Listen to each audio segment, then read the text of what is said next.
Hello student board of secondary education Odisha तरफ गोटे notification जारी होती ओडिशा टीचर एलिजिबिलिटी टेस्ट जोटा कि 11/11/2025 रे ही आसी चलते ए जाना तार आप्लिकेसन मोड एबाउट केबेरु केबे पर्यंत आप आप्लिकेसन पकई पारे आउ ताहार रेजिस्ट्रेशन फीस आउ एलिजिबिलिटी आउ सिलेबस एबाउट भी जाना आउ एग्जाम केबे यार कंडक्ट होची से एबाउट भी जाना तुम मानकर आप्लिकेसन मोड ऑनलाइन रे ही नियाजिबो जोटार वेबसाइट हूँ www.bscodisha.ac.in जोटार आवेलेबल लिंक 12/11/2025 रु 25/11/2025 पर्यंत रहिबो।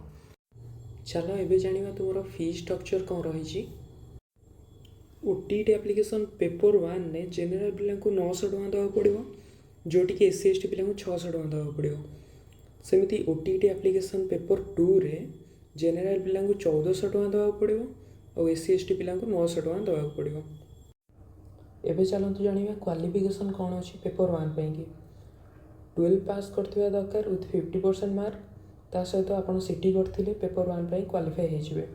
सेमिति पेपर 2 पे कि आपन जदि ग्रेजुएशन विथ 50% मार्क आपनकर अछि और 1 ईयर बीईडी आपन करिसंती ताहले आपन ओटीटी रो पेपर 2 पे एलिजिबल हे परिबे। ओटीटी रो प्रॉपर सिलेबस पाई कि आपण हमर टेलीग्राम चैनल को जॉइन करि परिबे जोटी आपण को पेपर 1 और पेपर 2 रो प्रॉपर सिलेबस मिलि जिवो। एबे चलंतु जानिबा एग्जाम डेट अबाउट रे नोटिफिकेशन में क्लियरली मेंशन अछि कि एग्जाम 17/12/2025 रे ही कंडक्ट करा जिवो और तुमरो 10/12/2025 रे एडमिट कार्ड आसी जिवो। तो स्टूडेंट माने एटा थिला संपूर्ण रूपे ओटीटी रो नोटिफिकेशन वीडियो ये वीडियो जदि तुम्हें माने आग को देखा चाहूँ ताले चैनल को सब्सक्राइब करो, लाइक करो एंड शेयर करो। Thank you.